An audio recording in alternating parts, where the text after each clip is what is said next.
Intermittent fasting या diabetes reversal, फायदा या नुकसान। नादिर हेल्थ क्लिनिक में खुशामदीद। एक सवाल जो आजकल हर दूसरे बंदे के जहन में चल रहा है, डायबिटीज रिवर्सल डाइट तो कर रहे हैं, अगर उसके साथ साथ इंटरमिटेंट फास्टिंग भी लगा दें तो शुगर मजीद ठीक हो जाएगी या उल्टा बिगड़ जाएगी। आज मैं आपको बिल्कुल सीधी बात बताऊंगा कि किसको फास्टिंग फायदा दे सकती है, किसको नुकसान, और इसका सेफ तरीका क्या है। और हाँ, ये भूख सहकर हीरो बनने वाली वीडियो नहीं है, ये समझदारी वाली वीडियो है। सबसे पहले एक ज़रूरी बात, अगर आप शुगर की दवाएं ले रहे हैं, ख़ास तौर पर जो शुगर कम करती हैं या इंसुलिन पे हैं, तो अपनी मर्ज़ी से फास्टिंग बिल्कुल शुरू ना करें। क्यों? क्योंकि दवा या इंसुलिन अपना काम करेगी और अगर खाना नहीं होगा तो शुगर खतरनाक हद तक नीचे जा सकती है। इसे कहते हैं हाइपोग्लाइसीमिया। चक्कर, कपकपी, ठंडा पसीना, धुंधला नजर आना या कमजोरी, और बाद सूरतों में बेहोशी तक भी हो सकती है। तो आसान से उसूल याद रखें, दवाओं या इंसुलिन पर हैं, फास्टिंग सिर्फ अपने डॉक्टर की इजाजत और निगरानी में करें। अब बात करते हैं इंटरमिटेंट फास्टिंग की। इसका मतलब कुछ ना खा के खुद को सजा देना हरगिज नहीं। इसका मतलब है खाने का वक्त महदूद करना, यानी दिन के दो हिस्से। फास्टिंग विंडो जब आप खाना नहीं खाते, और ईटिंग विंडो जब आप खाते हैं। मिसाल के तौर पर 12-12 की विंडो, यानी रात 8 बजे डिनर, सुबह 8 बजे तक की फास्टिंग। 16 और 8 की विंडो, यानी 8 घंटे खाने की विंडो और 16 घंटे की फास्टिंग। ये सबसे पॉपुलर तरीका है, यानी कि रात 8 बजे डिनर, अगले दिन दोपहर 12 बजे पहला खाना।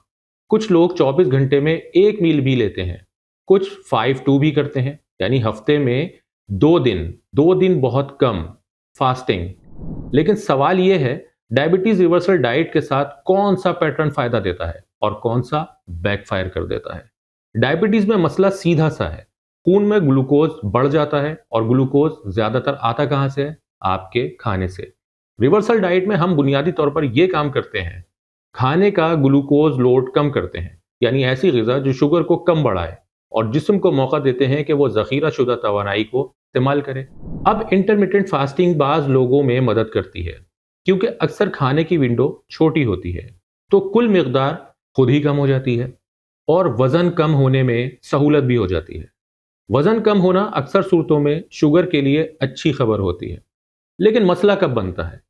अब आते हैं असल पॉइंट पर, जिस पर लोग फिसल जाते हैं। बहुत से लोगों में जब फास्टिंग बहुत लंबी हो जाती है, मसलन 48 घंटे या 72 घंटे, तो होता यह है कि शुगर कम होने के बजाय ऊपर जाने लगती है, और कुछ में HbA1c भी बेहतर नहीं होता। ऐसा क्यों होता है? नंबर एक, लिवर का इमरजेंसी प्लान। जब जिस्म को लगे कि खाना नहीं आ रहा, तो हमारा लिवर कहता है, चलो मैं खुद ही ग्लूकोज बना के खून में डाल देता हूं। नतीजा, फास्टिंग शुगर बढ़ सकती है। नंबर दो, स्ट्रेस हार्मोन। लंबी फास्टिंग बाज लोगों के लिए जिस्मानी स्ट्रेस बन जाती है। नंबर तीन, पानी की कमी। लंबी फास्टिंग में पानी और नमकियात कम हो तो शुगर रीडिंग ऊपर जा सकती है, और फिर बंदा कहता है, मैंने तो कुछ खाया ही नहीं, शुगर क्यों बढ़ गई? भाई, कभी कभी मसला खाना नहीं, पानी भी होता है। तो सेफ और बेहतर तरीका क्या है? अगर आप इंटरमिटेंट फास्टिंग को डायबिटीज रिवर्सल डाइट के साथ जोड़ना चाहते हैं, तो आम तौर पर सबसे बेहतर और महफूज अप्रोच ये है जो मैं बताऊंगा। पहला मरहला 12-12 से शुरू करें, यानी रात जल्दी डिनर करें, सुबह नाश्ता थोड़ा देर से करें। कई लोगों के लिए यह अकेला कदम ही कमाल कर देता है। दूसरा मरहला 10 और 14 या 16 या 8 की विंडो। अगर आप दवाओं या इंसुलिन पर नहीं है, या डॉक्टर ने इजाजत दी है और आपकी तवानाई, नींद, मूड वगैरह ठीक है, तो 8 और 16 अक्सर लोगों के लिए स्वीट स्पॉट बनता है। लेकिन मैं साफ कहूंगा कि 48 और 72 घंटे वाली लंबी फास्टिंग डायबिटीज वालों में अक्सर बैकफायर कर सकती है, खास तौर पर बगैर निगरानी के। अगर आप 16 और 8 की विंडो फास्टिंग करते हैं, तो ये 5 उसूल याद रखें। नंबर एक, पानी लाजिम। फास्टिंग के दौरान पानी अच्छा रखें। अगर आपके गुर्दे, दिल के मसाइल हैं, तो पानी और इलेक्ट्रोलाइट्स के बारे में अपने डॉक्टर से जरूर पूछें। नंबर दो, ईटिंग विंडो में जो दिल करे नहीं खाना, ऐसा नहीं करना। दोपहर 12 बजे से रात 8 बजे तक की विंडो में अगर आपने मीठा, बिरयानी, कोल्ड ड्रिंक, नान, ये सब कुछ ठूस लिया, तो फास्टिंग ने क्या बचाया?